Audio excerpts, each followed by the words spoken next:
Hello, and welcome to another transmission from the Velvet Revolution. Uh, it is episode 60, which I think is a bit of a milestone. You're welcome, and thank you for being part of our conversation and tuning in. My name is Ben Rice, and I'm joined as ever by Dave Noble. Um, and as I said, thank you for being part of our transmission today. How you doing, Dave? I'm all right. I've just realised that I'm not actually set up. Just been talking to you for quite a while before we press record, and just been just been a bit disorganised. There we go. Right. So yeah, I'm feeling quite jovial actually today. Yeah, I feel good. Life is good. I'm living the best life, mate. best life. Yeah. Feeling, I've checked in before about this. The flat euphoria. Yeah, yeah, yeah. Yeah, I'm in that. I'm in a flat euphoria. Okay. So it's not like I'm singing and dancing about it, but I'm feeling it. Mm-hmm. Make sense? Yeah, yeah. Okay, your turn. How are you? That's it.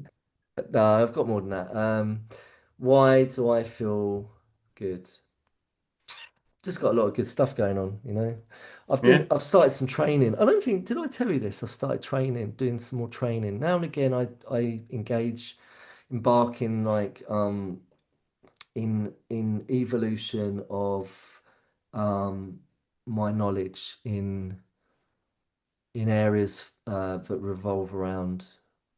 I think the context of it is work. Right. So, like you have to do certain modules, and like Mm-hmm. anyone at home that's got whatever you do, whether it's even like something like gardening or I don't know, flower arrangements, or pottery, or banking, anything, you always would benefit from a continuation of learning, to Mm-hmm. know, oh, what's the new um, gravel spec that's current at the moment for hard landscaping, or you Oh, know okay. Not for driveways. yeah, or what's the best way to really put the foundations in a fence post, or you know what I mean. Yeah, yeah, yeah. So for my work, relevant to my work, I do the same. I'm always looking for ways to improve my methods and the way that I work. And however, what usually comes out of that is personal growth, Mm-hmm. not just intellectual methodology or skills. There's a lot of skills for my personal growth and change. So I'm doing that. At the moment, got this amazing guy. I've told you about it actually. I remember now. Okay. Guy from Australia called Matthew. And he does a lot of engagement, collaboration, training, hosting, pushing the gauntlet for a lot of people in positions of leadership, Mm-hmm. both in commerce, business, as well as culturally, in positions of like indigenous Yeah. situations, things like that. So he's a really wise, um, um, what's the word I'm looking for? He has a lot of knowledge to pass on. So, and a lot of experience is what I was looking for. So it's really good. So I've done my second module I've got eight to do. I think it's eight, yeah, eight, and I've done two. I'm on my third one this week. So I've got some like homework to do, and yeah, it's good. I love it. Really love it.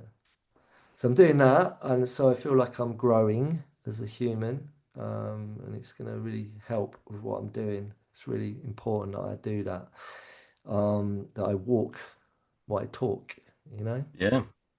Really important to me Nice. I do that. So I'm not a fraud. Um, what else is going on? Just bike tweaks. You love that bike. I'm so in love with it. She is beautiful. I'm gonna call her she. Yeah. She's curvaceous. I love her. I think I've fallen in love with my motorbike. That sounds like a Channel 5 documentary in itself. And I've not taken her on my maiden voyage yet. I've not actually formally ridden I her when do you properly. when do you, you made that sound really salacious. When do you do your test and stuff? When can you start going out on the roads properly?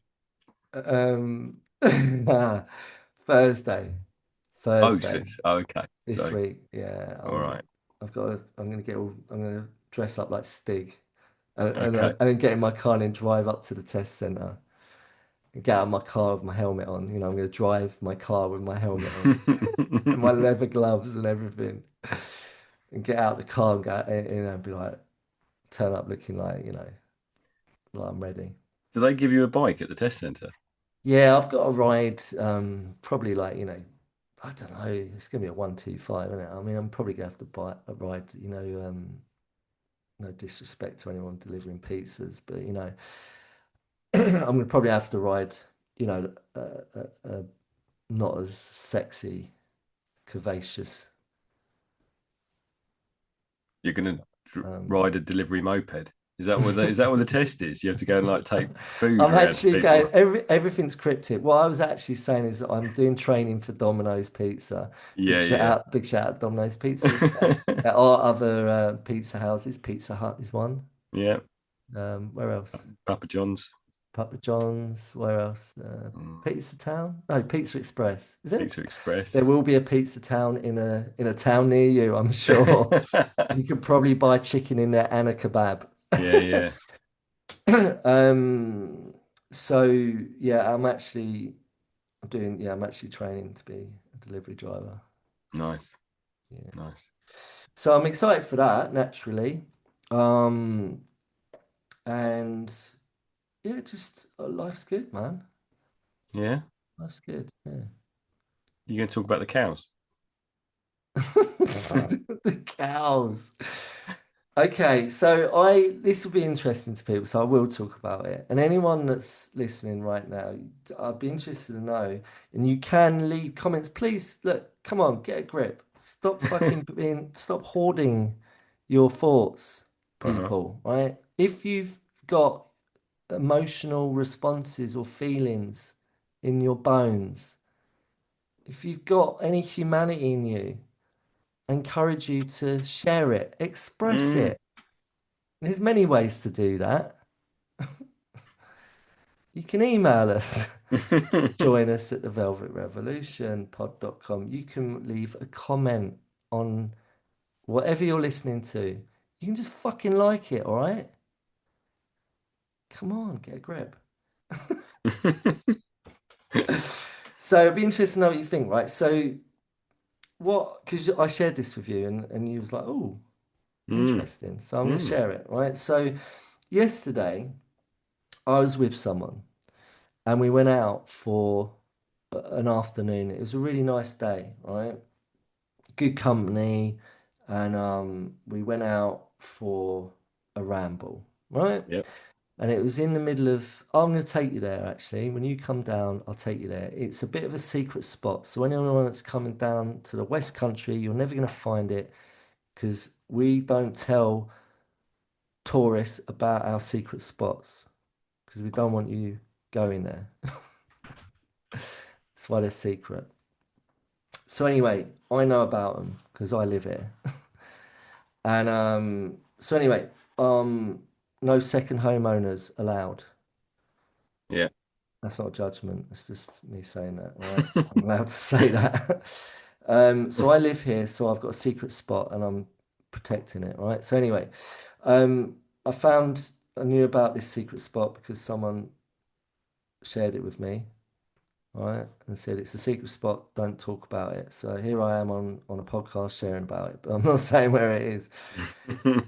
You have to jump a fence. to get into it. All right. So you park your car up on the country lane, you jump a fence. All right. It's all Like a above big board. fence, No, no, just a little one. not like not Hop. like not like your in the woods when you broke your feet fence. No, not one of those. It was no, Okay. definitely not that. That's a climb a tree Right. Okay. over a fence job. Yeah. Yeah. This is like literally you park up, you do a little shady look over your shoulder, the sort you might do when you're at a cash machine and Right. especially Yeah. when you're Yeah. somewhere like London, you might want to have a quick look over both shoulders, make sure no one's looking. Mm-hmm. And then you hop over the fence, right? And then you're in. Okay. Then And, you're in. and you're Yeah. into this secret forest, right? Right. Okay. And it's magical. It's like what's the moon on in Return of the Jedi? Endor. Endor, Or right? what's the Tom Cruise film? Is it Legend, where he finds the Not unicorn s- in the forest? not seen that. It's from the 80s. It's yeah. It's Okay, is it good? Is it good? it's pretty fantasy. Mm. Okay, well look, Endor. So, Okay. so you hop over the fence, you're in No Endor. unicorns. You're not going to go with the unicorns, no. No, Ewoks, right? Ewoks. Right. Okay. And so anyway, we're in this magical, and the person I went with had never been, so I was showing them it. So Hmm. we hopped over. So you've shared the secret. Yes, but they're a local. They live. We're allowed to do that. All Right. right. Okay. Just don't tell people that are outsiders, Okay. but are only down for because they're staying in their second home. None of that. No, no, no, no. Right. So you've got to live here. You've got to have a postcode on your address on your letters. Right. Okay. That's not your second home. Right. So excuse me. So anyway, look. So we're working our way through the secret forest. Now I haven't been in there since the big storms in the winter. Okay. And there are a load of trees down. And when I take you, you're going to see what I mean. And we're going to have to do what we did. You're going to have to do it, which is we had to do some up and overs, Mm. all right, and unders, And unders. Okay. duck and under and up and over, Big right? trees. Big trees are falling down. Yeah. Yeah, big ones, yeah, because it's Endor. We're in Return Oh of the yeah. Jedi, Of right? course. Sorry. There's some squashed Ewoks under a few of them, right? So took some of their half of their village was taken out. So anyway, we're walking through, and we get to sort of the outskirts. There's this sort of side of the woodland, and where it goes onto, there's a huge lake, reservoir lake of water. This is out near me. I couldn't believe it when I first came across it, and it's on the edge of like loads of open fields like farmland.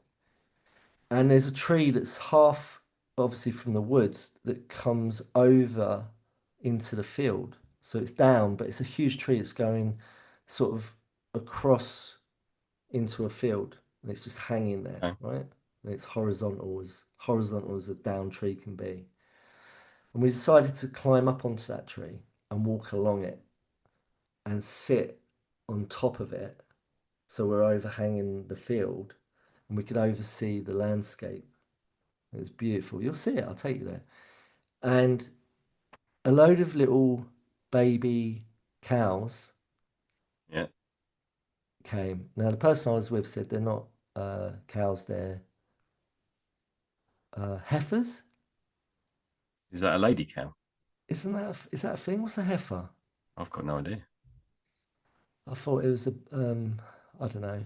I'm sure she said it was heifers. They're heifers. Anyway, um, they were little baby cows, bulls, whatever they were. They were little baby things, right? Little babies. They were Heifer newborn. lumps. Yeah, heifer lumps. And so they came over because they were intrigued, right? And we Yeah. sat up there and just had a bit of we had snacks, so we were sitting up there having snacks. So maybe they were like after snacks, right?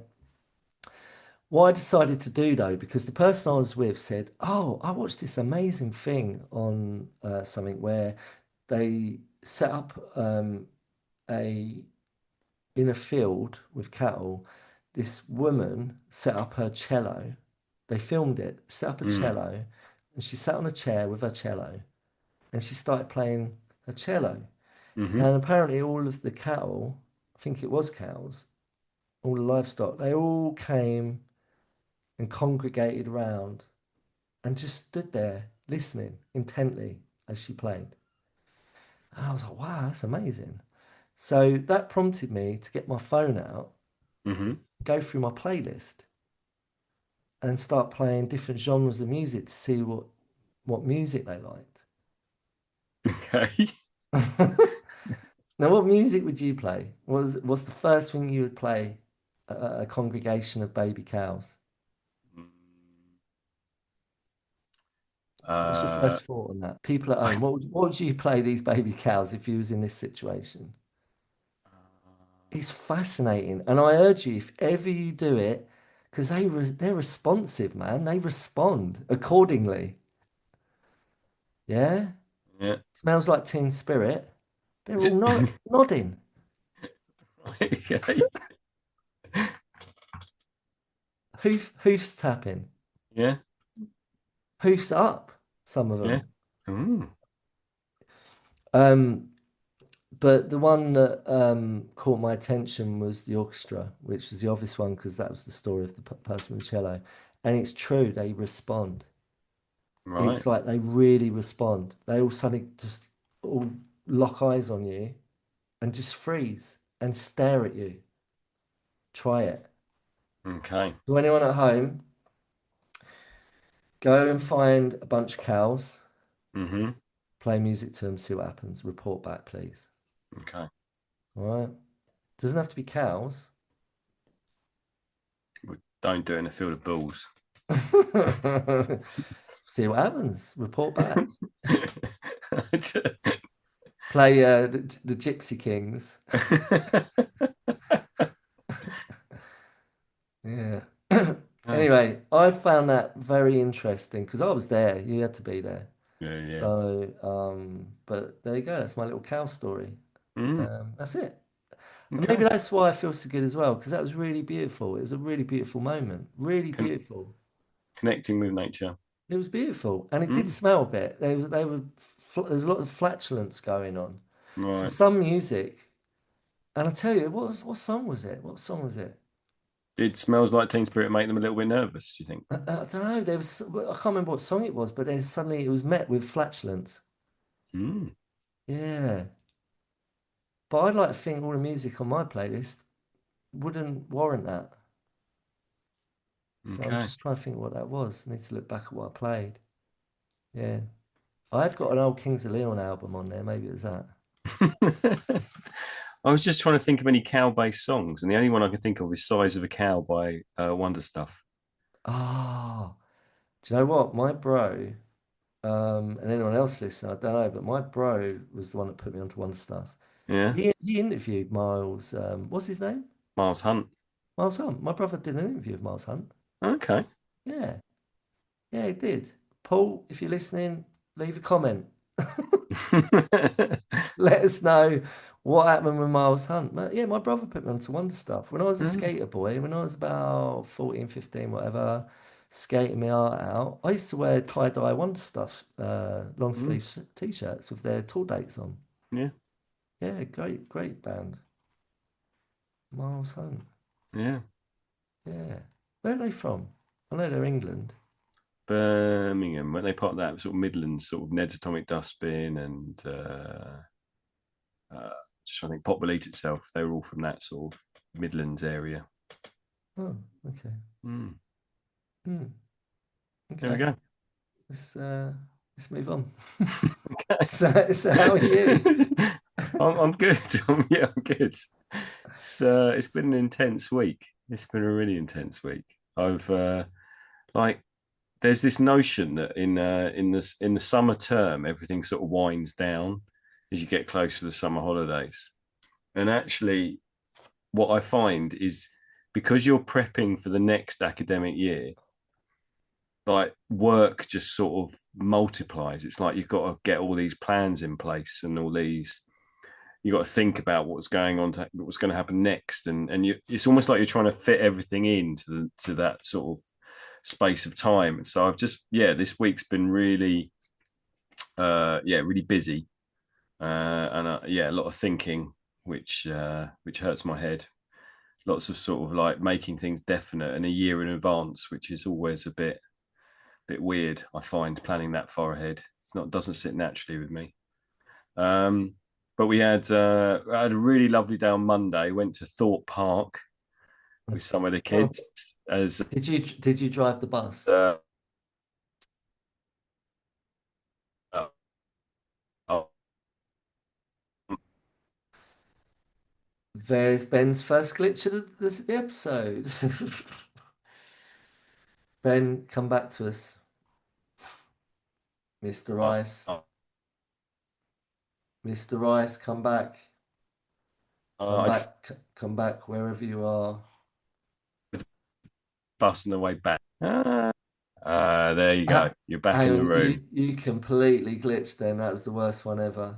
Just for everyone at home, we are looking Really? into this technical thing that's going on because it's becoming a bit of an issue.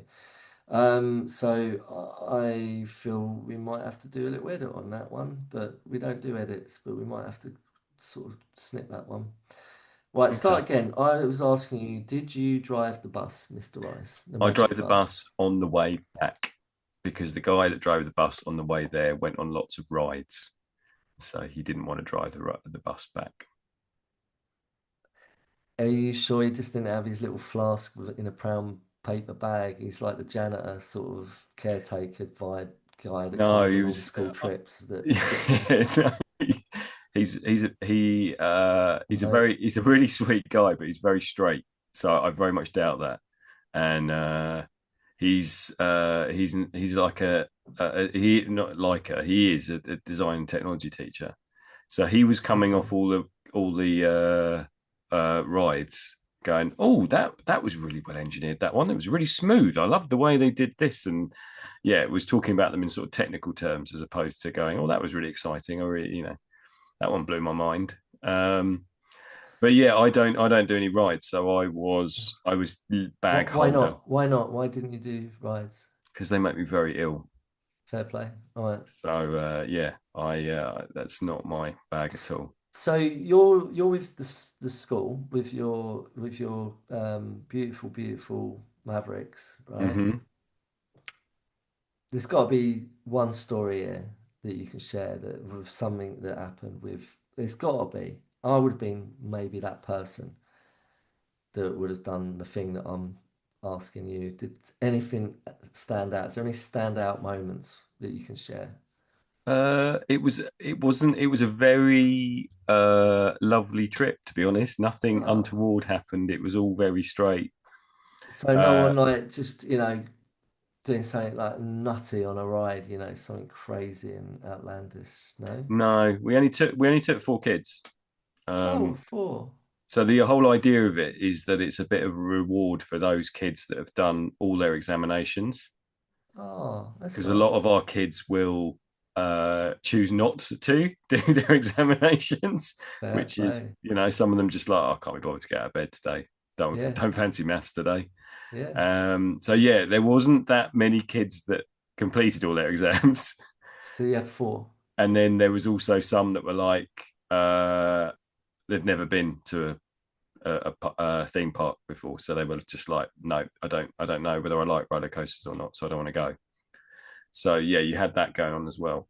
So by the time we got to the actual day, there was only four of them that went, and yeah, So is it fair to say that those that went have got a little bit more enthusiasm and dedication to participating because yeah, they they sat were, their and there was exams? four girls, and they pretty much we had these special passes because we were a special school, so they got to sort of bypass all the queues and stuff, and That's they had amazing, and they had to have an adult with them on each ride. So which so was yeah, they David. just hung out with us all day. There was four, I think it was four staff. Yeah, four staff and four kids, and Ah, they just they and like it got to about 3:30, and you could see they were all flagging. We'd been there since sort of 10 in the morning, and they'd done, I don't know,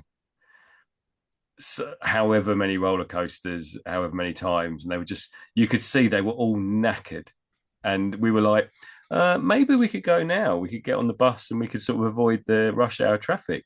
And they were like, "No, we're getting our money's worth. We're staying till 5. We're going back on the." Oh, 5 o'clock on the Yeah, M25 from yeah. So Thorpe they were Park. just they kept on going. They kept. We just want to go on this one once more, and it was yeah. So it was just a, but it was a really lovely day. They That's had loads of great. fun, and they were really lovely kids. They were really good company. So That's really great, it was man. a really good day. So yeah, That's really good. it's just lots of things like that. Is kind of this is what the summer term is like. There's lots of trips out. There's lots of stuff happening, and it just gets very busy, and the weeks fly by. And then yesterday I went to cinema, and it's Marilyn. If Marilyn Monroe had lived to this year, she would have been 100. So I went and saw a double bill of Marilyn Monroe films, which couldn't have been more different. Uh, I watched on Christmas Day, not just gone, but I think the year before, Some Like It Hot with my it's a great mum. film. On Christmas Day, we watched it after dinner. Yeah. And I remember thinking, I think mentioned to my mum when I was like, I felt quite sad watching it because you could tell that she was not in a good place. You know, she was there, but she wasn't there Mm. in Some Like It Hot. That's just the way I saw it. Yeah, I think there's that she's got that quality because we know what happened to her. I think Mm, that sort of inhibits everything she does. So we yeah. watched Gentlemen Prefer Blondes, which was really funny and big and loud and musical and really colourful, and yeah, that was really fun. And then we watched The Misfits, which is her last ever film, uh, which is a John Huston film shot in black and white, and it's got Clark Gable in it and Montgomery Clift, and it was all three of them. It was their last film. Oh, really? Yeah. So they all none of them made another film. They all passed away in the next year. And it's a very bleak film. It's kind of like yeah, it's a lot. They're very how do you describe them? They're almost like children. I mean, she's very childlike and everything, I think, but the characters that everyone else is playing, it's all very they're all in love with her, and they're all sort of very broken, and yeah, it's a very messy film, um, and yeah, really bleak film. So yeah, it was a real contrast yesterday of two very different films Hmm. with Marilyn in. But yeah, she was incredible. Yeah. Yeah, Eminem, Eminem. Yeah, Marilyn Monroe. R.I.P. mm. R.I.P. Why is it? I don't know if I've ever said this before. You know how I just said it, rest in peace. R.I.P. Rest in peace. Why is it we say rest in peace Why is it? when people are dead? I don't know. Why do we not say that when we're alive? You know, why are we not? Isn't that what we're meant to be doing when we're alive?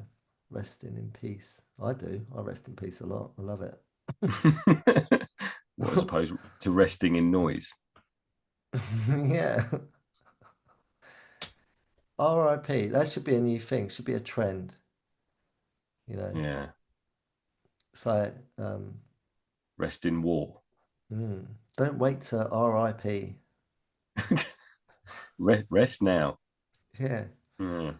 Go get it. Get some. Get your R.I.P. Come and get your R.I.P. Right. Okay. Well, anything else? Anything else?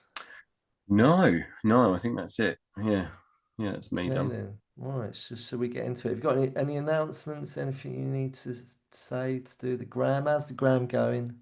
Yeah, it's been a bit neglected this week because I've been so busy. So That's all right. apologies, Graham followers.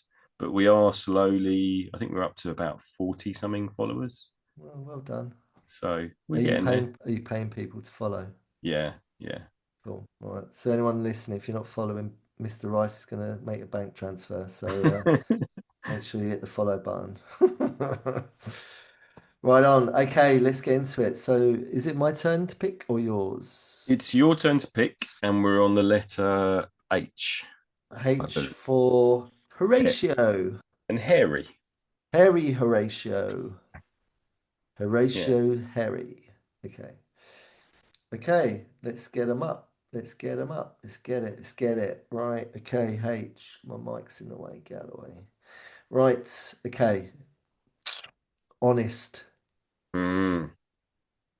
Humility. That's redlined. We did that. If you haven't listened to it, go check it out. It's a good one. Pretty sure of that. Hateful. Hope. Hopeless. Hypersensitive. That's redlined because we've done that, and that was a good one. Even if humility wasn't, hypersensitive was. Humility was a stinker, but hypersensitive was a cracker. Hypersensitive is a good one. Okay. Happiness. Helpful. Hurtful. Hypercritical. Now, I'm pretty sure when we did hypersensitive, hypercritical was sort of dovetailing in that episode. I may be wrong, but I've got a feeling it was. Is that all there is? I feel like I've been When was that? shortchanged. Five, six? I've been shortchanged for the H's, mate. Yeah. There's more than that. Really? There's got to be. It's got to be.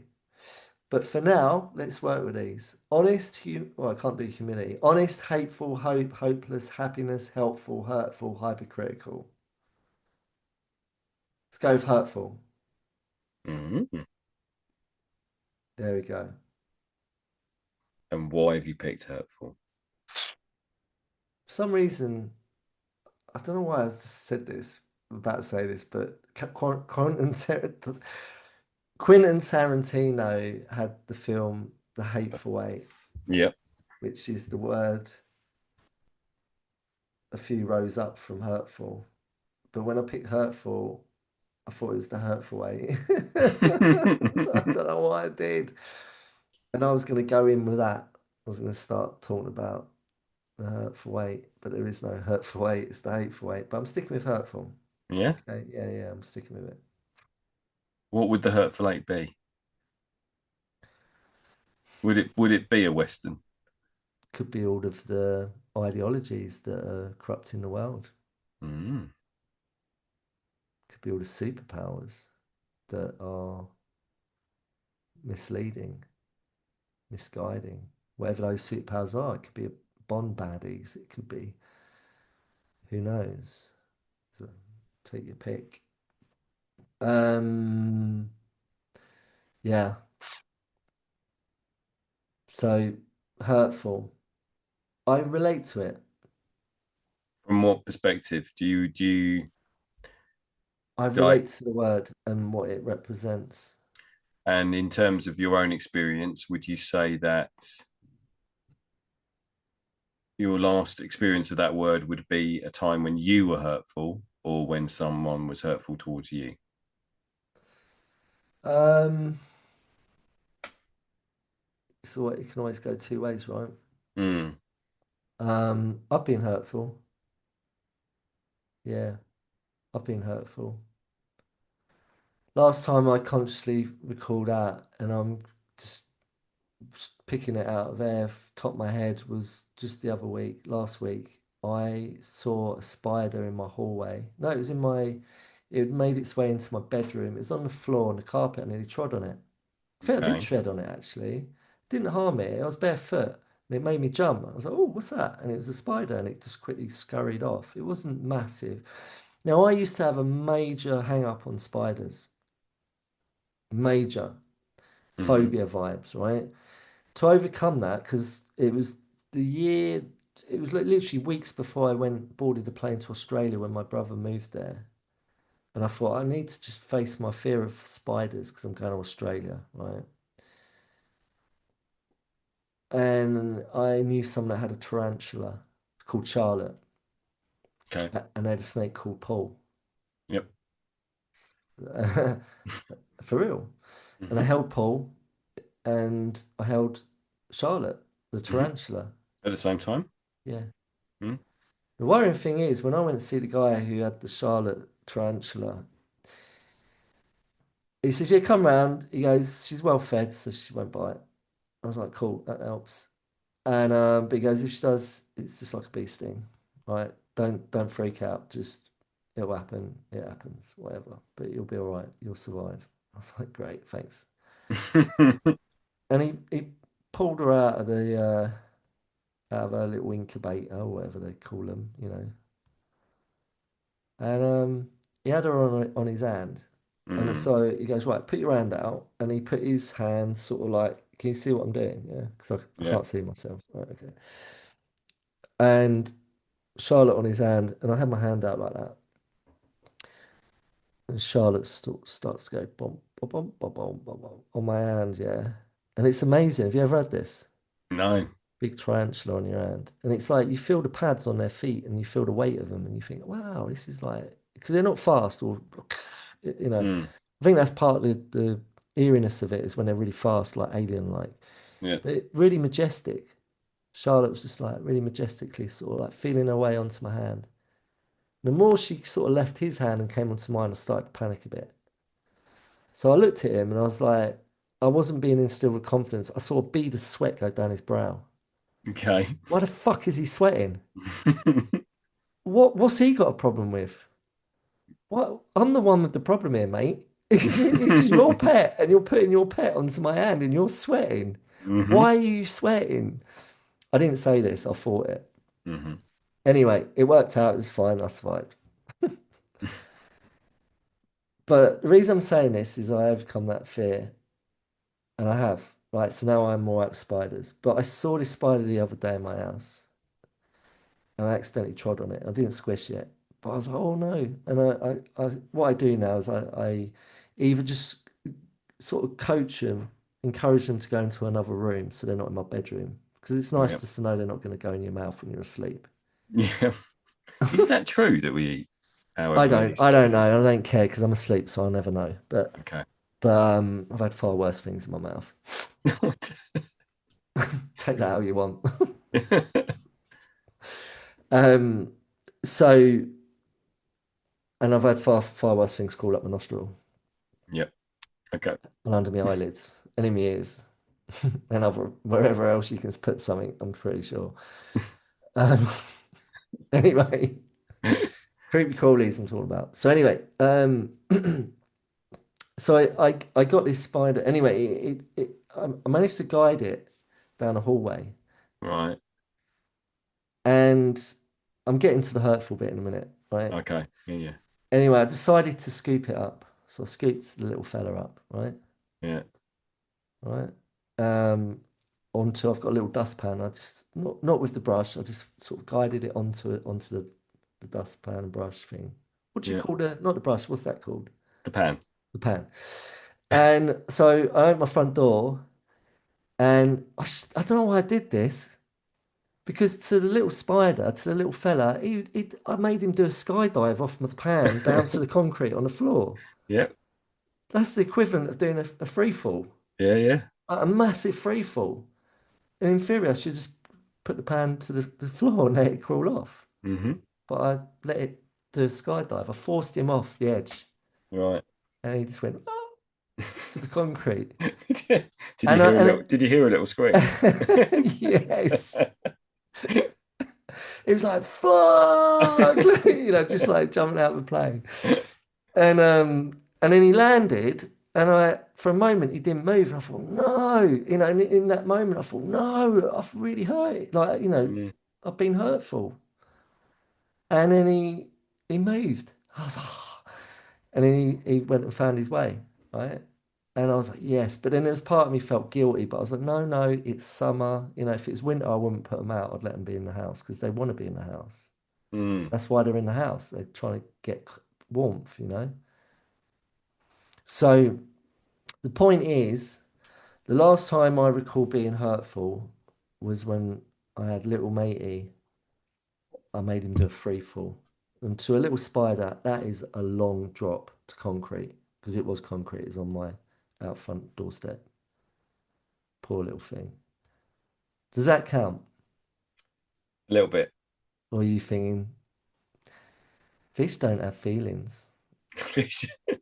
Do spiders have feelings? Yes, they do because I Yeah. saw him. I saw him. He was You saw, affected. you heard him scream, I heard him. and then you're like, "I've been really hurtful to this spider." He went, fuck you, as he fell.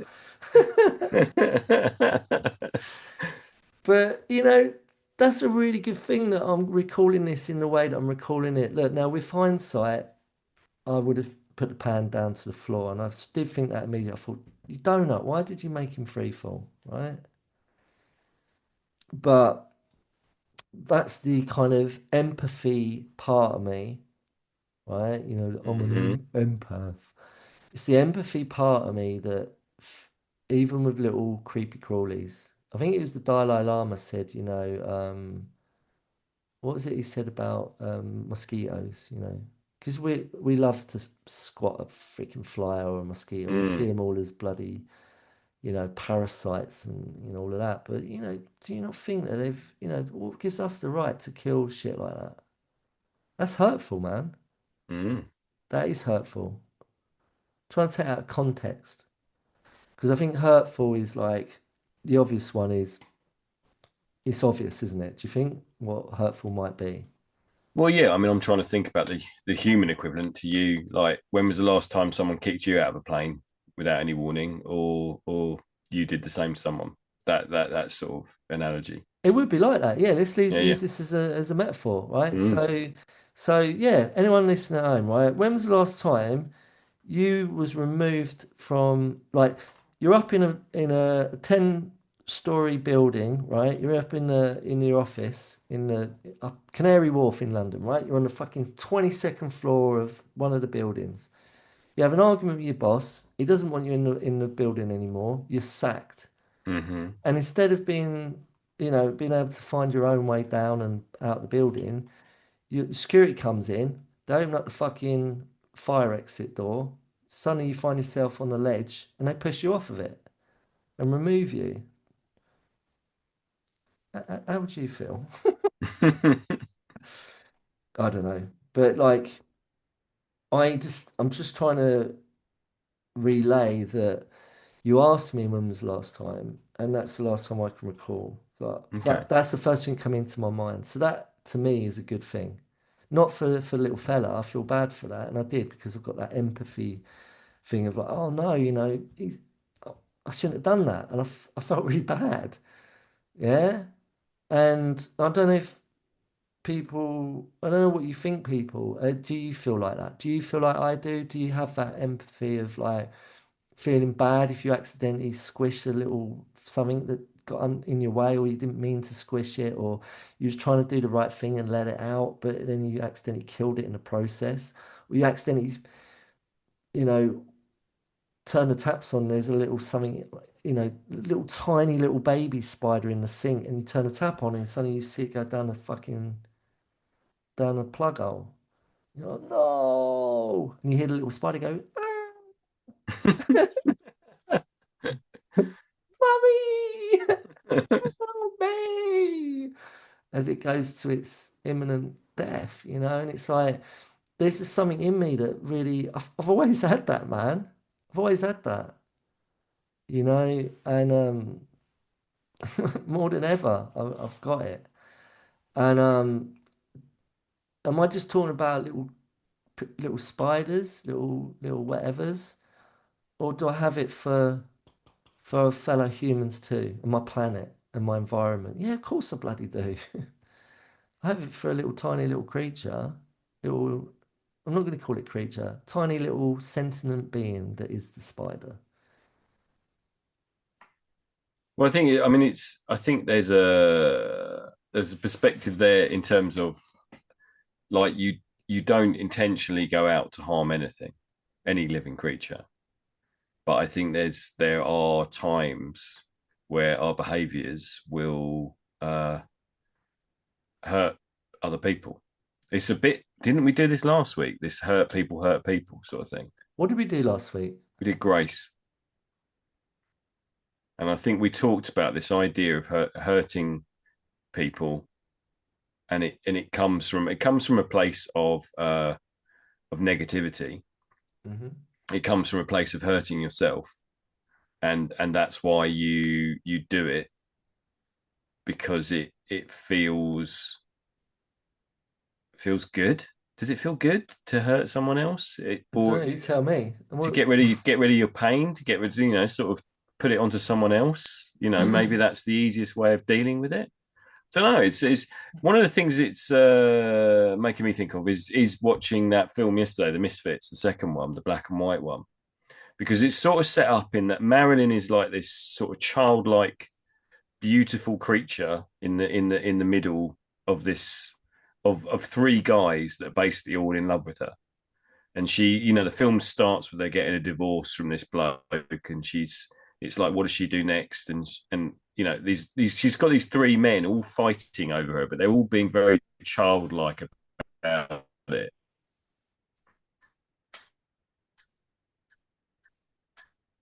and they've all got their own issues going. Left him, and he hasn't seen his kids for he clearly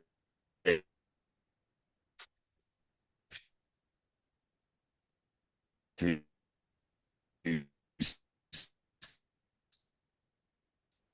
this robot Ben, things. Ben, Yeah. Ben, we just lost about another 8 minutes, 8 seconds of you glitching again. Okay. Sorry. Say it Where again. did you get to? Don't know. All of Go it. again. Well, you was talking about the film Misfits. So, so yeah, you've got these three characters. Clark Gable, old cowboy, hasn't seen his kids for ages. You've got Montgomery Clift, this rodeo guy who's a big drinker and been kicked in the head by too many animals. And then you've got this other guy who's been through the war, was training to be a doctor before the war, but then has seen loads of horrible things and bombed people, and they've all got their own pain. And it's kind of like Hmm. they're all looking to Marilyn to sort of be, she's like this innocent childlike creature in the middle of it, and they're all looking for her to kind of fix them. They're like, oh, Mm. if you fall in love with me, then I'm going to be okay. But it Yeah. all becomes very hurtful and very hateful, because none of them get really what they want, because they're all kind of competing for her attention. And it it feels like they end up creating an environment, a sort of painful environment, because they're not getting what they want. So it's like it's easier for them to be quite hurtful, because to actually face up to their own issues and own it and say, oh, actually, this is how I'm feeling, and I'm feeling rejected, or I'm feeling lonely, or I'm feeling lost, is too much. So it's much easier for them to put it on her or to put it on each other. And it all sort of, the film ends in like this. Yeah, it's all quite dark, while they're trying to trap these horses. They're trying to wrangle these horses, and they're going to sell them for basically dog food. And it's sort of very brutal, while they're trying to lasso these horses up and tie them up, and there's these wild horses that are just fighting back. And I guess it's all of that, like, I'm just going to put my pain somewhere else. I'm going to put it into something that's not it's not me actually doing any sort of work. It's not me looking at what's going on for me. It's just I'm gonna put it out into the world, and just make it all a bit more horrible. Mm. And I think if we aren't empathetic, if we aren't understanding of our own hurt, then I think that's where we end up. I think we end up just, yeah, just hurting other people without really thinking about what we're doing. Yeah. Yeah. I mean, I'm just reflecting on, I was listening to you tell me about that film, made me feel quite angry actually. You know, it's only a film, but that sort of shit has played out in history and plays out in life in different pockets of society and culturally, you know, just people's behavior is unskillful, can be unskillful, Mm. you know. Why? Why do we feel the need to disrespect, disregard, and there's a dissociation to that, there's sort of like an apathy to it, to the Yeah. conduct as it plays out. Because if there was any shred of empathy involved, probably wouldn't happen. It's really hard to Mm. do stuff when you care. Now, I talked about, you know, ejecting the spider off the ledge to his free fall. It worked out, thank God. I mean, he might have had a fracture. He might have had to go to spider hospital, to get a Spider spider, clinic. get a spidey ray and a spidey cast put on and a spidey walking stick to Hmm. help him, assist him walk till he healed. But I've got a lot of empathy and compassion and consideration and love and care, and but sometimes I'm not. I don't think. Sometimes I'm just being honest. Sometimes I just don't do the right thing. I mean, and I'm not going to minimize it and go, oh, it's just a spider. So it doesn't matter. It does matter. It does matter. Because you know, if I've got the ability to be like that with that, I've got the ability to be like that in other areas. So Yeah. why Do is, you? you know what I mean? And that Yeah. I mean, worries me. That does yeah, worry me. I like that. The phrase, "How you treat anything is how you treat everything." Exactly, right? So, like in our lives, yes, everyone, we can go, yeah, but it's just a fucking mosquito, isn't it? Now I'm gonna put my hands up. I was in Bruges. I remember it. I was in a freaking loft compartment, fucking searingly hot Belgium one summer. It's about to take a flight to Ibiza, right? I remember it so well. It was the night before I had to take a flight to Ibiza from Bruges, right? Hmm. Jet setter. Was Colin Farrell there? Yes, yes, he was, and Yeah.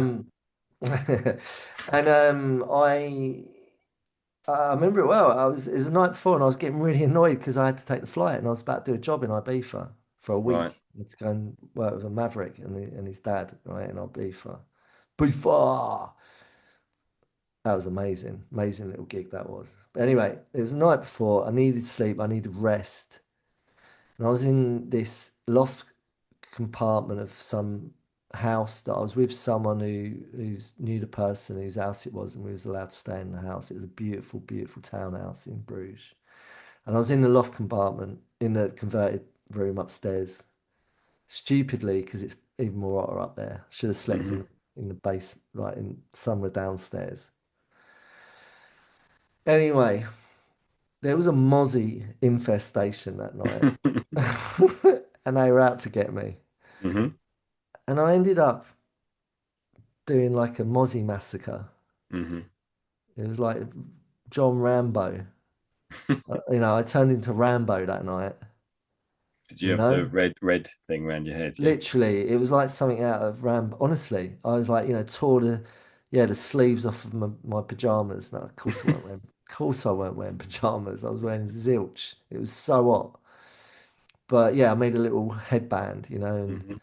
put the war paint on where it went, right, it's fucking on. It's war. It's me versus you lot. And I'd started to do a massacre. And I'm being honest.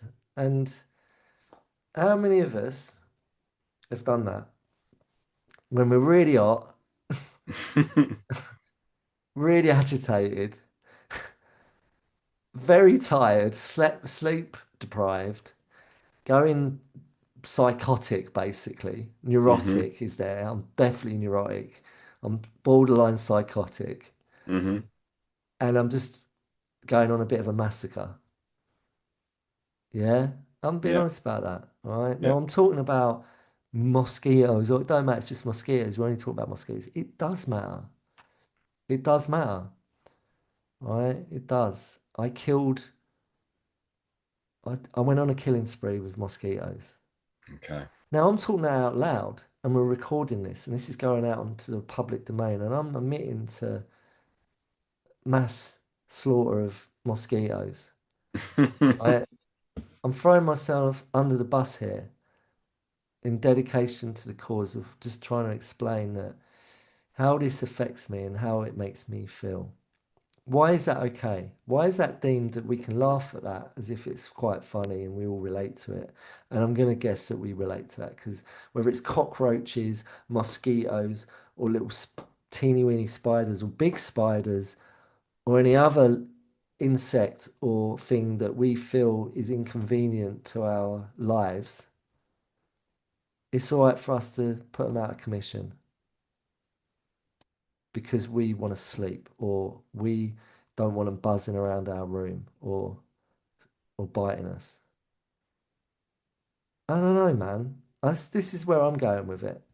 Because the human one's obvious. Thou shalt not kill, right? Yeah. I haven't done that, and I never will. You know, I'm not about to go and kill my fellow humans, but I'm going to admit that I have splattered cockroaches, and I don't think I've ever killed spiders, but mosquitoes, man, they got it. John Rambo put them out of commission. Now that was a few summers ago. I won't do it now. It's Dave Rambo, isn't it? Dave Rambo. I won't do that now. I won't do it. I won't do it. You'll let I, them f- bite you. yeah, I will not kill him. Where are you at with that? Yeah. Be honest, I think I might, tend to get bitten a lot. you bastard. Right. Yeah. To But anyone I listening, to anyone listening at home, like honestly, when we really sit with this and think about it, it's a bit fucked, isn't it? yeah. Do you not think, or is it because some people, and I, I was, I can get into that mania of it where I'm so not myself, and I see like that. I'm so gone somewhere with it. I'm tapping into something really primal in me that just wants to end something's life just so that I can have some peace, you know? Mm. And like, who am I? What right do I have to do that? So I've corrected that behaviour. No, that's not me looking outwardly now at everyone else going, if you do that, you're out of order, because that's a judgment. I'm not going to do that. I'm talking about myself and what I feel I need to do for my life to make me feel better. Hatred and hurtfulness is not good in the human heart. It's poison, it's toxic. Remove it. We need to remove it. So that's what I've endeavored to do. And when I tipped that spider off the edge, I thought, oh no, I had a pang of guilt that I'd done something really bad. And to some people, that might sound really trivial and just pathetic or stupid or like, get a grip, Dave. But no, this is where I'm going with it. Well, I think you can transpose that onto pretty much any situation in life, and I think that's what I find quite interesting about this. Is like you said, you can say that a mosquito has no worth or is going to cause you pain, so you're justified in what you're doing. But if you then transpose that feeling and sentiment and emotion onto any situation in life, you're tired, you just want to get home, or you just want to, you want what you want at that point because that's what you need to survive. And if anybody gets in your way at that point, then you're not going to resort to murder, but you're going to resort to hurtful behavior, and you're going to do what you need to do to survive, kind of thing.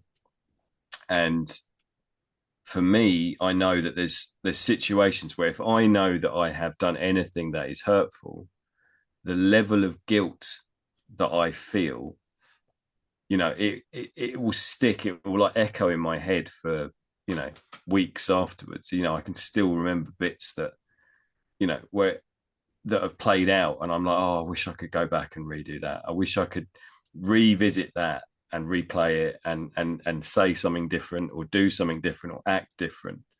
And I think there's also situations where I've been really hurt where I'm like, oh, I wish I could have stuck up for myself more there. I wish I could have said something different.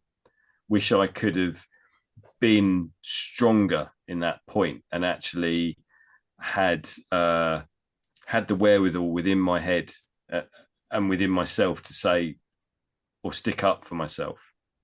Um, there's some really strong examples early on in my life where I just felt like I didn't I didn't have any power, and I let people be uh very hurtful to me. I let people put me down because that was where I felt my place was at that point. Particularly, I'm thinking about situations in work, situations where I worked for some very powerful people who had who were used to people saying yes, yes, of course you can do that. Yes, yes. Here's your limo. Here's your booking reservation for the most expensive restaurant in town. It was those kind of people that were used to everyone doing what they wanted when they wanted it.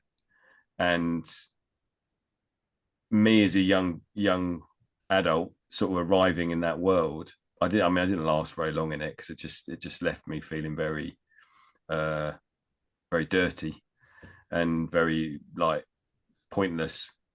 But I feel like that on social media. um I feel like that on social media. yeah, but it's but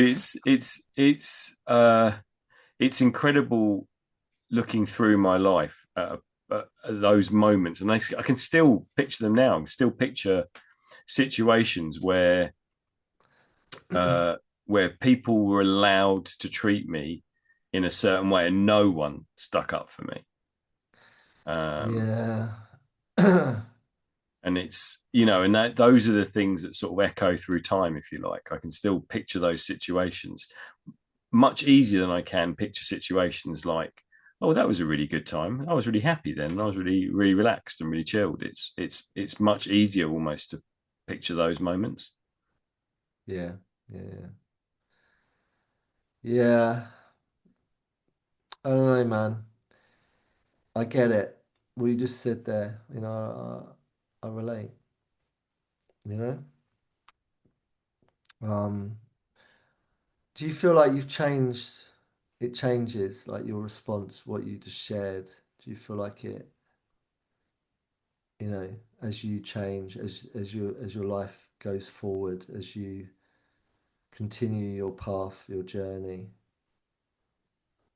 Um, I still feel very much like I I still struggle with confrontation. I still, which can mean I will accept hurtful behavior towards me, and Mm-hmm. it means I can also be quite hurtful because I won't always uh, give clarity. I won't always let people into exactly what I'm thinking and what I'm saying and how I'm going to be, which means that people might get the wrong end of the stick or yeah, things might play out differently. So I'm sure I am hurtful. I'm sure I hurt people, um, not intentionally, just by being a bit aloof, by being a bit me, because sometimes I'm not clear exactly what I want and what I need. And then I also know that I have let people hurt me in situations where I still don't feel I have power. It does come down to power, I think, is the word that keeps on coming into my head. Is if I feel empowered, if I feel strong, then I will challenge someone if they are being hurtful towards me.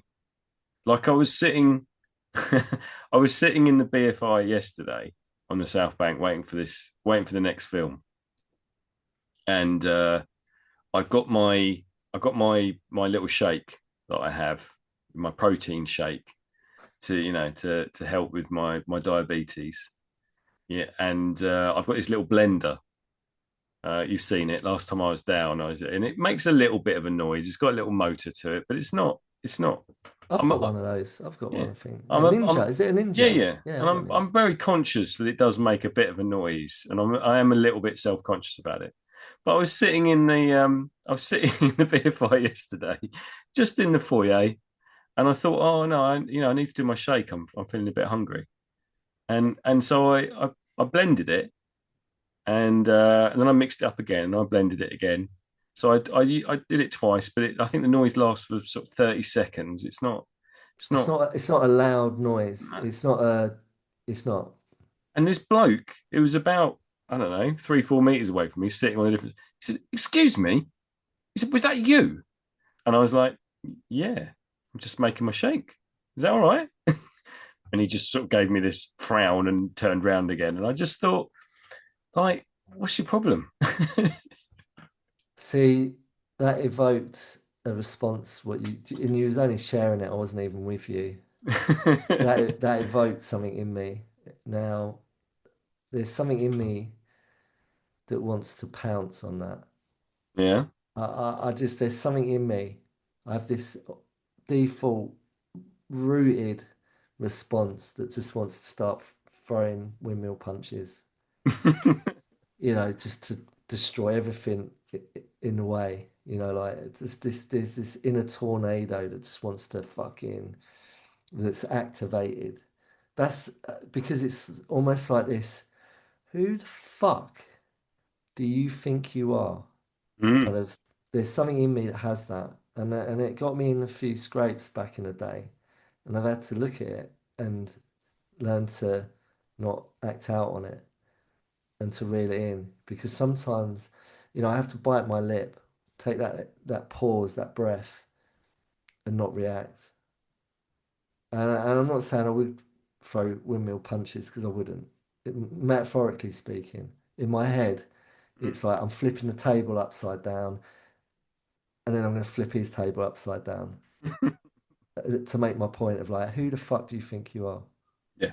You know, because who the fuck do you think you are? But then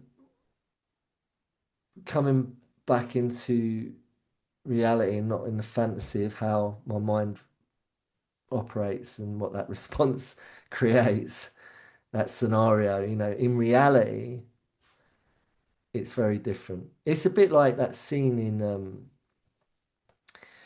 The Wolf of Wall Street. They're really great, and I've been to that where they shot it in New York. It's in New York State, out in the country, out of city in New York, Right.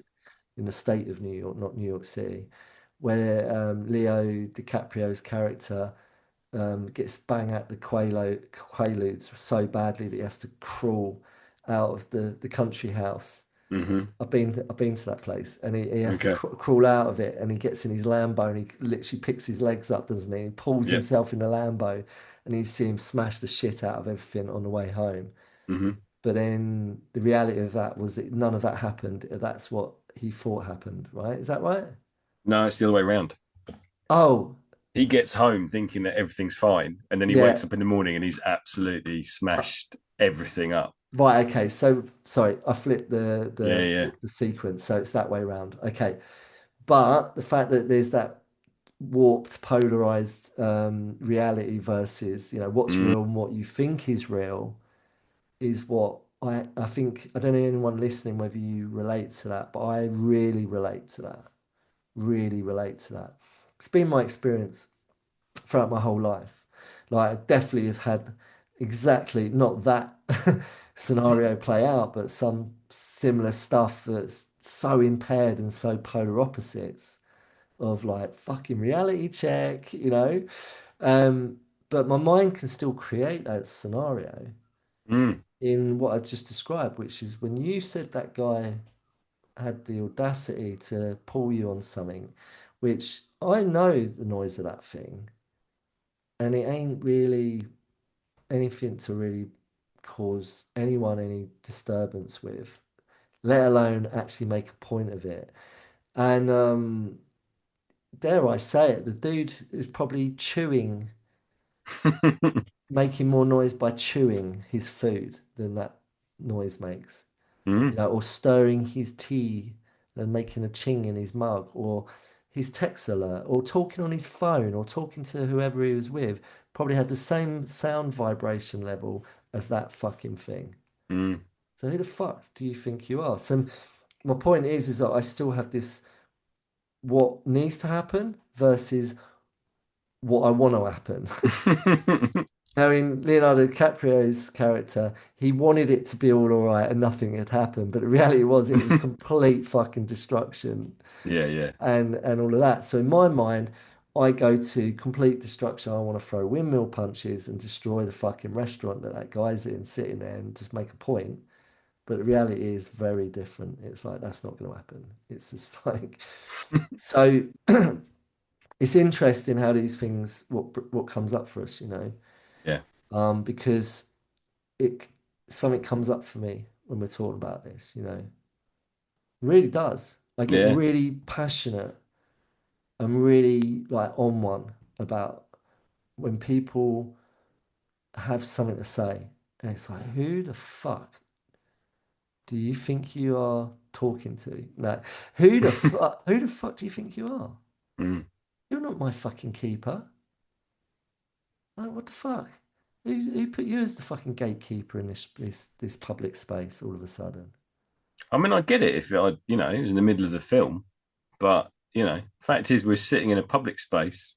You Is that in the restaurant, the cafe bit at the front? We got the No, open. no, around the back. There's the back and there's the bar and there's the Yeah, yeah, cafe. yeah, yeah. But it wasn't even either of those areas. We were literally just sitting outside, like in like just public sofas. It was like my head just goes to who who hurt you. Like literally, what is your problem? Like if that is such a triggering noise, or that's such a But triggering. it might be. That's the thing. That's the point. Mm. It might be. He might have. I mean, for all we know, and I'm just going to say it, he might have had some electric battery operated machinery placed somewhere he didn't want, and it was a trigger. Yeah. Who's he sitting with? Well, he was on his own. He was a very, very lonely man. You could Oh, tell. okay. All right. Well, I'm going to leave him alone then. Bless him. But Mm. we have to meet it with empathy. So look, what my point is that when someone when we get triggered, right? So that triggered me. You sharing what happened to you, and it fucking triggered me into wanting to do shit. Mm. To like, it's like, oh, it made me feel like, oh, it revved me up a little bit because I know what, I've been in so many scenarios in my life where that can happen, where someone just has to have a little snidey comment, Mm. and it's like, and I have a response to that. And it's like, what my mind creates and what my mind wants me to do is very different to what I need to do, which is not react, to be completely apathetic to it. Sometimes you need to have that apathy to not get emotionally invested, to not get in the ring, to not even put your gloves on. Yeah. Like in that bit in what's the I'm a little rebel at Matrix? heart. I'm a little rebel at heart. Yeah, yeah, you are.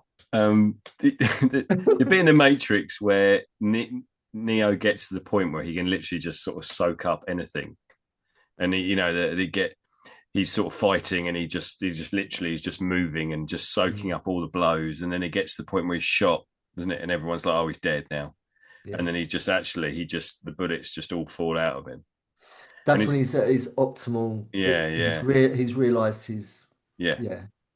So sorry, anyone that hasn't seen the Matrix, but it's towards the end.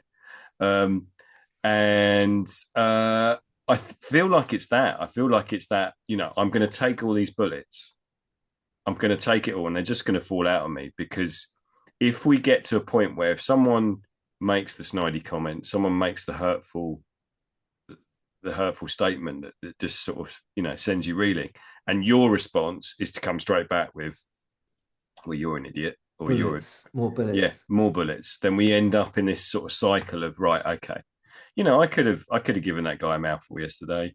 It's not in my nature to. I'm just sitting there going, what's his problem? Seething to myself a little bit, like, what, should I have said something stronger to him? Should I have told him to go and do one? But a lot of me is like, well, who hurt you? What is your problem? Why are you so upset by this? And I think, if it could have turned into a big row. It could have just, if I feel that is important enough, that's what I need to, that's what I need to do at that moment in time. And it's very rarely I get to a point where someone's pushed me so hard that I get so hurt that I'm like, right now I'm just going to lash out. It's very rare that I can get to that point. It's more likely that I just soak it all up and, end up getting to a point where I sit and it's just all stewing, and it's all sort of sitting there in my head and going, oh, I wish I'd said that, or I wish I'd done that, you know, had more power, I guess. Yeah. It's yeah. I mean it's we have we have a choice. We have to be present. We have to catch ourselves. We have to be present. If we're not present, if we're not conscious, we're gonna be unconscious in our response. Yeah. And it's two options, skillful and unskillful. They're your options. Now, if you're present and you're paying attention and you're alert, yeah, and you're conscious and you're present, you're more likely to have more of a skillful response than it's more likely to be a skillful response than if you was, just not present, not paying attention, unconscious, you know? Yeah. Yeah. Yeah. Yeah. Your camera just went all blurry. What's going on with you? It's all just, Um, what happened there? I can't get the video back. Mr. Rice, what is happening? Having technical complications. What is going on? Oh, You know?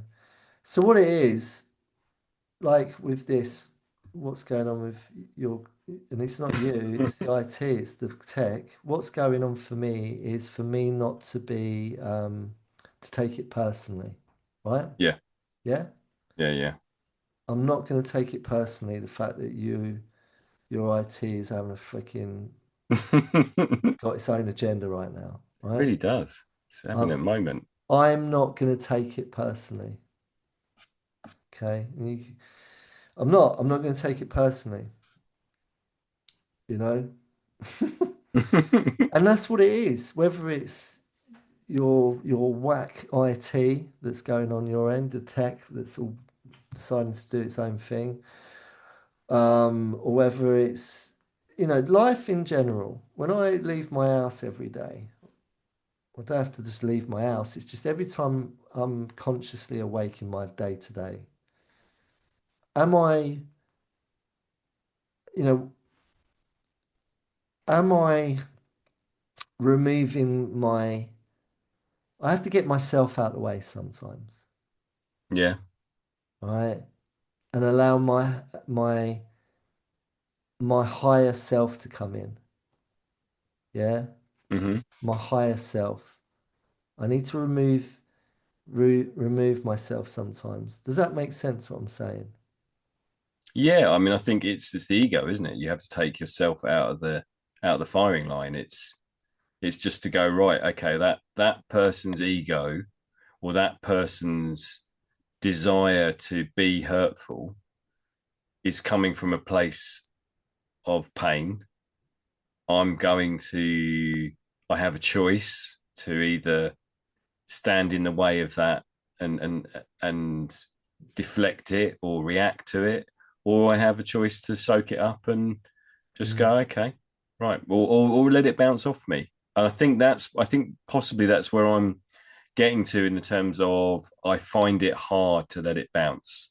I find it hard to let it just uh just deflect.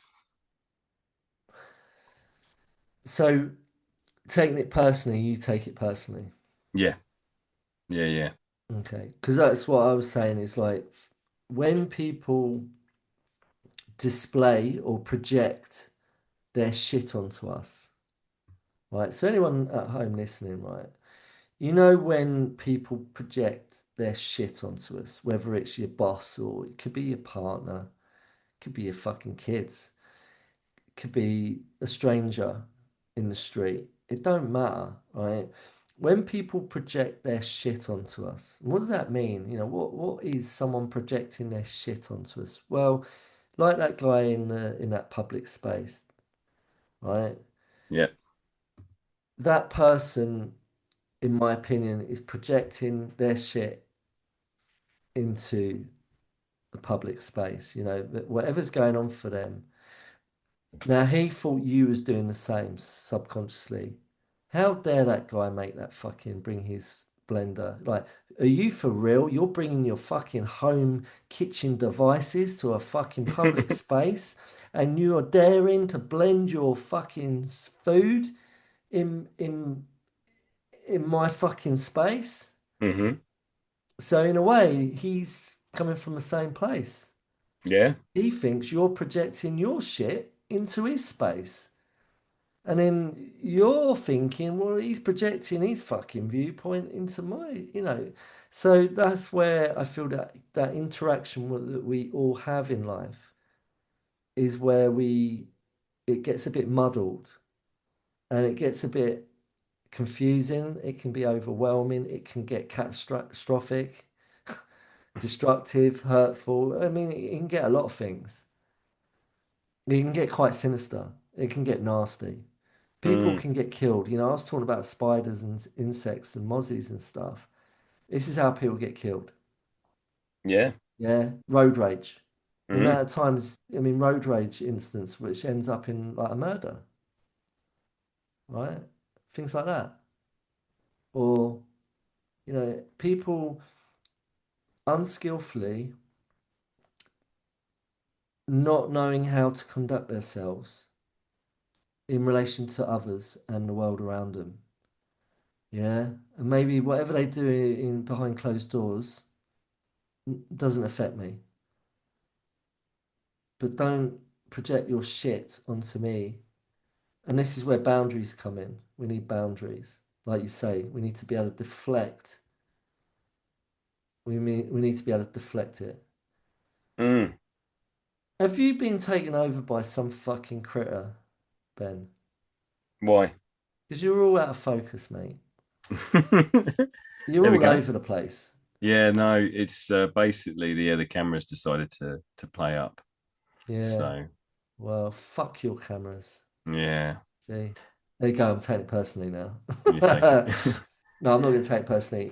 Um, It's like I remember being on a speed awareness course, uh, and it was that idea. Someone's driving right up your backside, oh, don't get me started. and you've got a choice. If someone's like being aggressive with their driving right behind you, you've got a choice. You can speed up and and join their sort of quest for speed, or you can slow down and be really obstinate and be really difficult and go, right, I'm going to follow the speed limit and be 5 miles underneath and be really like, yeah, really annoying. Or you can pull over and just go, yeah, if you want to go 70 miles an hour in a 30 miles an hour zone, fine, off you go and kill yourself.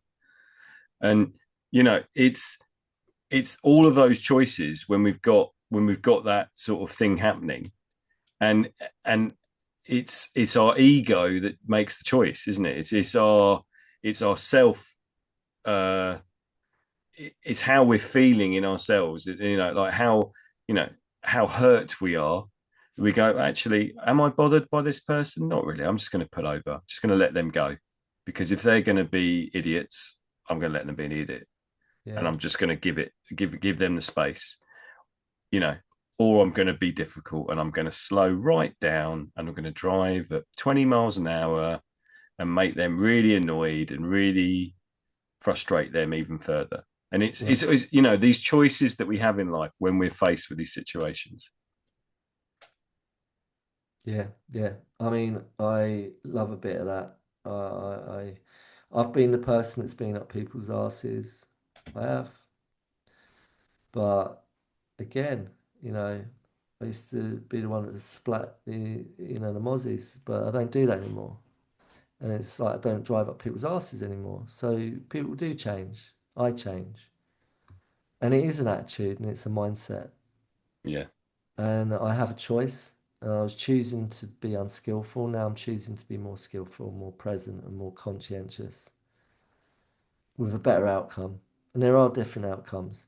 When I was unskillful, unconscious, and feeling quite hurtful and revengeful, I didn't feel great, so I'm going to take revenge on the world and everyone in it.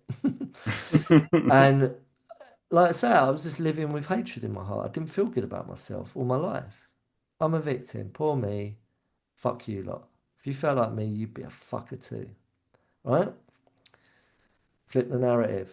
Do a bit of work on myself. Improve myself. Do a bit of home improvement. Bit of See what, pruning. yeah. Do the gardening, right? Plant some seeds, water them, have some fucking nice flowers in bloom, right? That's my life. Great. Out the weeds, into the blooming flowers, right? Feel a lot better. Because I feel a lot better, there's a bit more kindness. Well, there's a lot more kindness. There was always kindness, but hatred falls away. Hurtfulness gets healed, and you can have a better, skillful, more conscientious result of that with better outcomes. You don't need to drive up people's asses. You don't have to react when people are up your ass, although, believe you me, I want to fucking slam the brakes on and get out of my car and pull them out of the fucking car and do a Vinnie Jones on them. But I'm not going to do that. That's just the fantasy in my head that plays out. But it's that, isn't it? Am I choosing to take everything in life so personally? You know, because that's just being a victim. Or am I going to not take everything so personally? And just because someone's saying something really shit and they're projecting their shit on me doesn't mean, you know, they're not, they've not got a vendetta towards me. They're not doing it they're doing it because it's their shit. There's Yeah, something yeah. going on with them. It's nothing to do with me. It's nothing to do with me. I just so happen to be sitting there. If I wasn't sitting there, it'd be someone else that'd be sitting there. Mm. So it's not personal. That's their shit. And Don't how many attach to it. and how many times would it, you know, how many times I, I can't think of a situation where maybe I have challenged it because, as I said, I tend to avoid confrontation. But like, how many times has someone gone back at them and they've gone, oh yeah, yeah, I was wrong. Yeah, yeah, no, no, you're right. That's absolutely what I needed to do. You know, I stop. What happens? You stop the car, turn around, you get out of the car and go, oh yeah, you know, you're driving too fast. Yeah, yeah, you're right. I'm really sorry. I was driving too fast. Yeah, you know, Yeah. you're suddenly going to have some sort of control over this person. You're Mm, suddenly going to have some sort of authority over them where you know what's right and what's wrong. And I just think it's again, it's us getting conflated sort of opinions of ourselves that we've got any sort of power. It's over anyone else. It's like, you know, if you want to live your life like this, then live your life like that. That's your choice. You know, I'm going to choose to live my life this way. And I'm going to avoid confrontation and I'm going to, you know, not respond when people have been hurtful and aggressive and difficult. I'm just going to go, okay, that's your stuff. You deal with that. I'm going to deal with me. mm. Yeah, it's a really good, that's a wise response. Very wise response. Yeah. It's just, I'm focusing on the on this because this is what I think is right at the root of it. Is I don't need to take things personally all the time. Like Mm, it's none of my business. yeah. Like the person that's driving up my ass, get it all the time down here because I've learned to slow down here. Been down here long enough now to know if it's more laid back, Hmm. more cruisy, no rush. But then not everyone's like that. Not everyone's from here. But when they're up my arse, you know, it's not going to get involved. I remember being in the car with my mum and we are going from her house to somewhere. It was about half-hour drive, and we had to drive down a few country lanes here and there before we got onto like a bigger road. My mum, I don't think she's ever been a very confident driver. Yeah, she's got rid of a car now. She just says, "Don't need a car in my life. Too much hassle." She prefers just public transport. But a big part of it is because of what I'm about to say, which is she's someone that would drive, to the speed limit, or if anything, not as fast as the speed limit.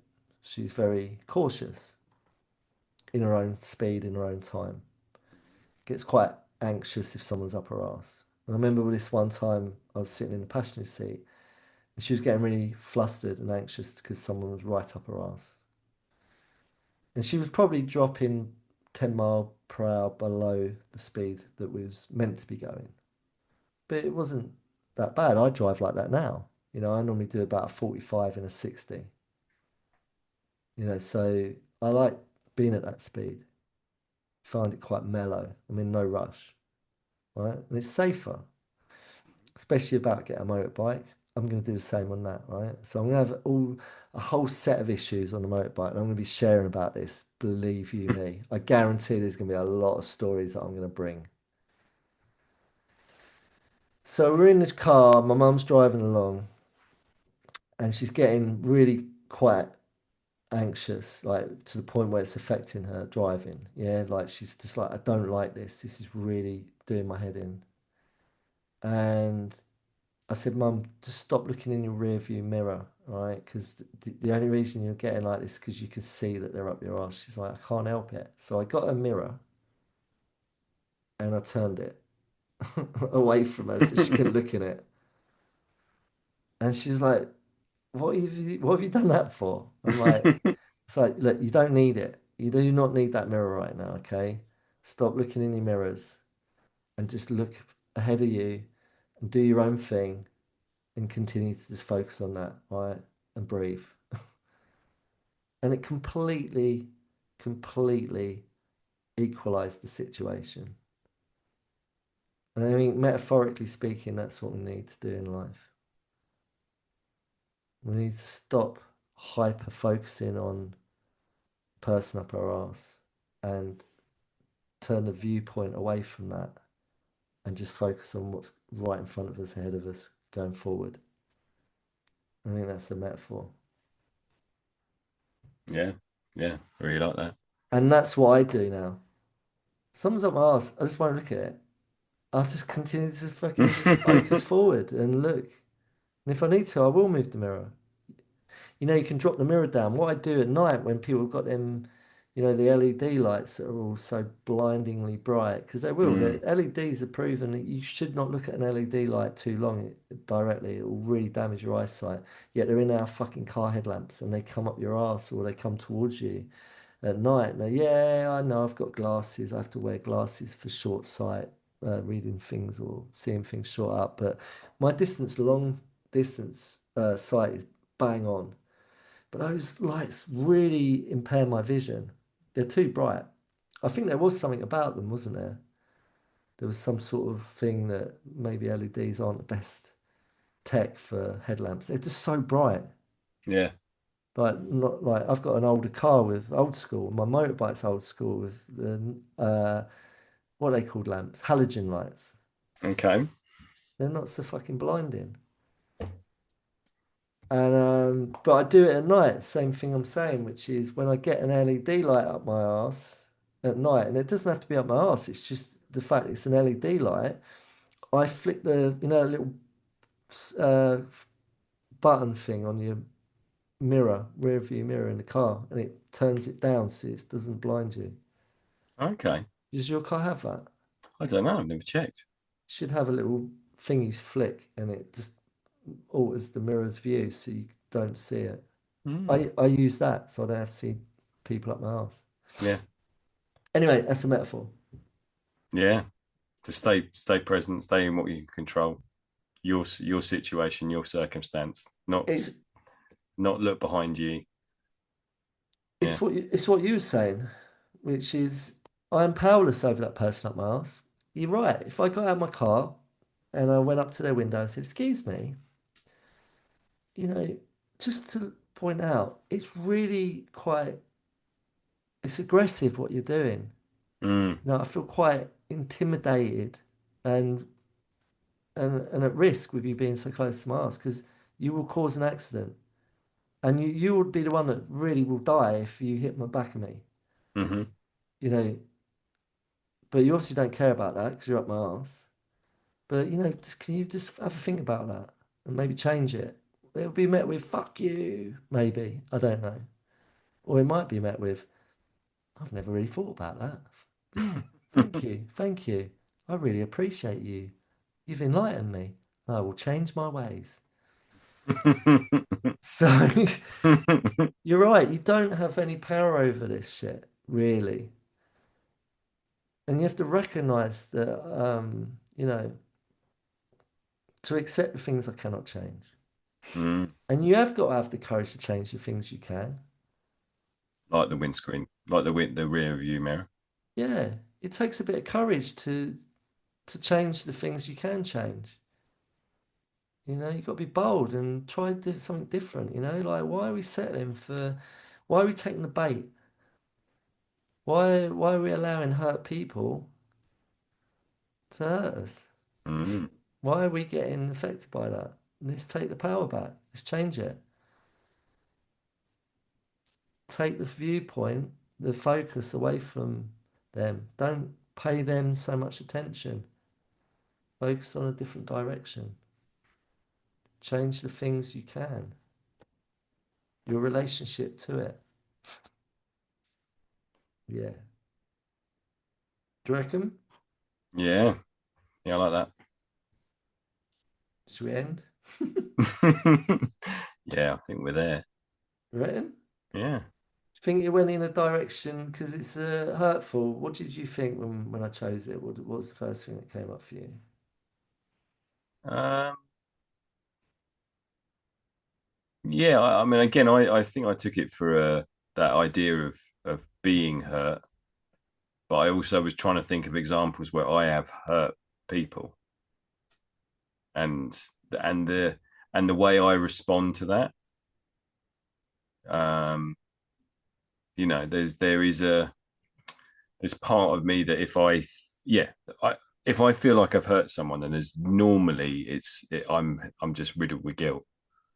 Mm, There are other occasions where if I feel like I'm right, I feel like I'm justified, then part of me can be a bit holier than thou about it. yeah. I'm like, no, I haven't, yeah, I might have hurt you, but that wasn't my intention and I did it in the right way. So then it's their fault, not mine. Yeah. So accountability, what is what you're Mm, saying, right? So look, in short, just to end on this for me, right, is from my side, is that we could have spent a whole episode talking about all the people I've hurt in my life, right? So let me just do it in one condensed short form, right? I've hurt a lot of people in my life, right? Now I've done my life's inventory. I have. I've sat down, I made a list of people that I've hurt. Did it years ago when I started to actually take this seriously, that I recognized to take ownership of it, to get real, mhm, to actually get real and be honest with myself and with other people about it and say, look, I recognize I've really caused a lot of harm.